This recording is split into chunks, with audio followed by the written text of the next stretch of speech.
The royal family is making headlines once again because of the reunion between Prince Harry and King Charles. It kind of flew under the radar, and I think that was mostly because of what happened with the assassination on Charlie Kirk. And so it kind of got pushed to the back, but now it's kind of heating back up again and people are talking. Yes, so this is according to a report in the London Sunday Times that Prince Andrew and Fergie will not be invited to Sandringham.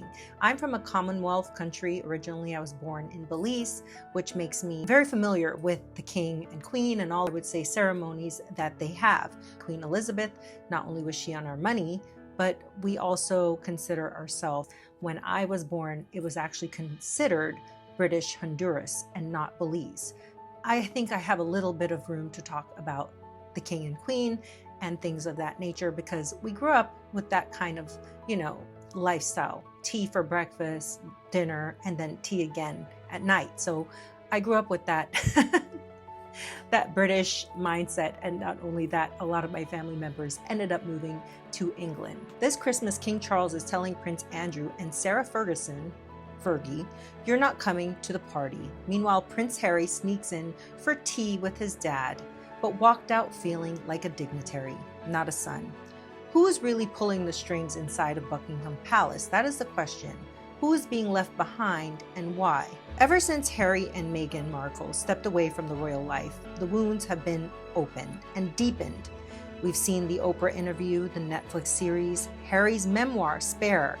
Summarizing kind of intimacy and communication problems. He's not there for you as frequently or in quite the way you want. He'd always given an air of being not quite ready for parenthood.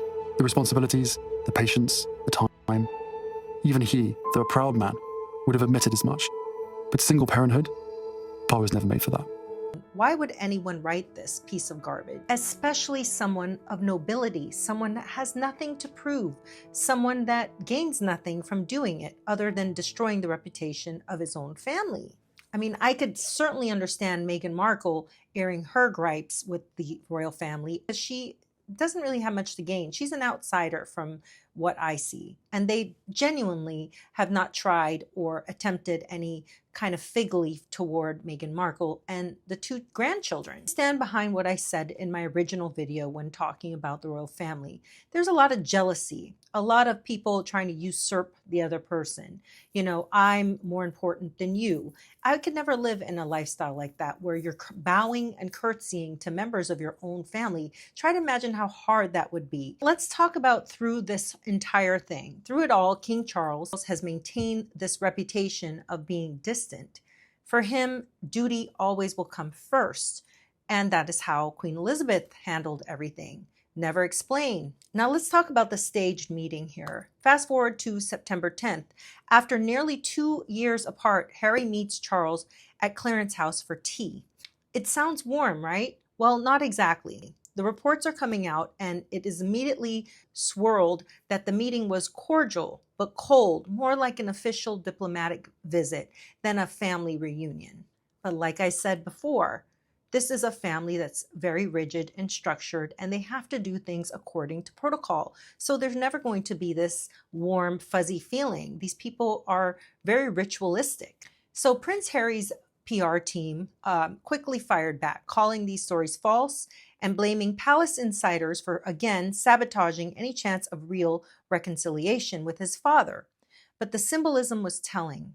Harry's gift to his father was a framed photo, not of him and Meghan, but only the two children. Even in the details here, you can see the distance shows. I think he was trying to, force a relationship between King Charles and the children. They are considered a prince and princess, despite what anybody wants to believe.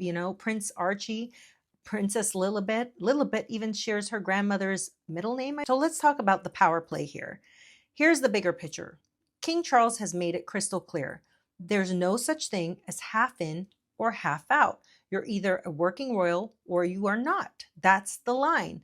And for Harry, that means even a tea with his father has layers of protocol and strategy. This isn't just family. This is politics. The palace is gatekeeping every moment of access. And the message is obvious. Harry isn't just a son anymore. He is a PR risk. Look, if they let Harry back into the fold, he's going to need to follow protocol. And I just don't believe that Harry can. Harry is looking for so much more, in my opinion. He still is not over the death of his mother, Diana. And truly, I believe that because he's the spare, he feels kind of like a useless tool in the shed. You know, what do we do with him kind of thing. He shouldn't feel that way either, because Prince Andrew's the only one, in my opinion, that should feel that way. So while Prince Harry's over there trying to claw his way back to some kind of relationship with his father and the family, Andrew and Fergie are getting the royal boot. Andrew's scandals with Jeffrey Epstein continued to poison his reputation. And just when the dust was settling, Sarah Ferguson enters the chat, reigniting the backlash by apologizing for emails where she called Epstein a, quote, supreme friend. This makes me wonder if Fergie is not a nasty girl. The fallout is that charities dropped her, the press pounced on her, and behind palace doors, Prince William reportedly pushed his father to finally cut Andrew loose. The result is Charles has finally decided that Andrew and Fergie are not invited to Sandringham for Christmas. This is a normal thing they do every year, going to Sandringham. I think at this point, Charles is making a very good call. Bravo, King Charles. They need to separate from Andrew and Fergie. They're two problematic people. Every interview I've seen of Fergie, she's always been just, in my opinion, a loose cannon. £500,000 when you can, to me. Open doors. Prince Andrew? Yeah. Is that deal? Yeah. I feel like I give you £40,000. Yeah. Which I've got another deposit. Which is in my safe.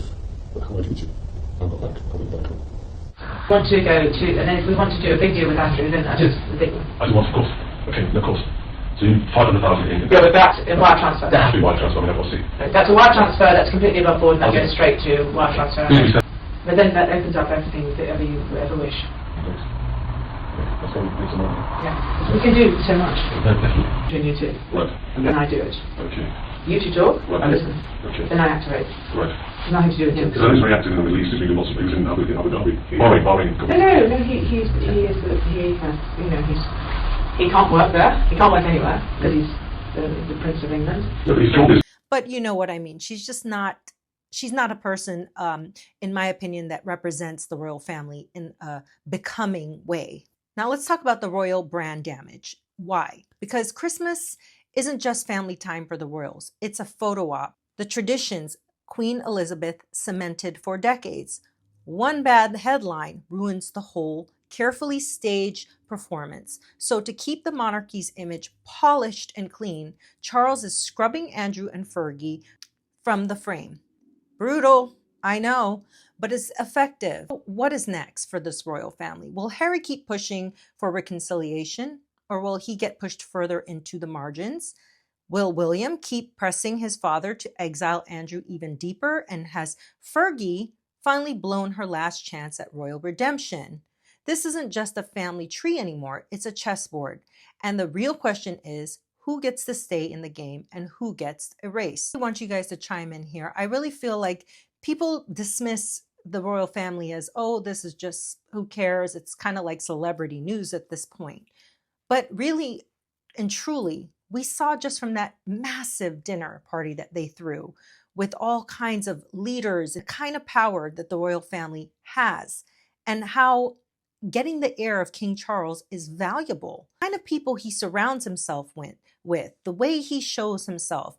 If he shows himself as too weak, I'm going to accept my son after he's basically tarnished our entire character, our entire family, what will other leaders think of him?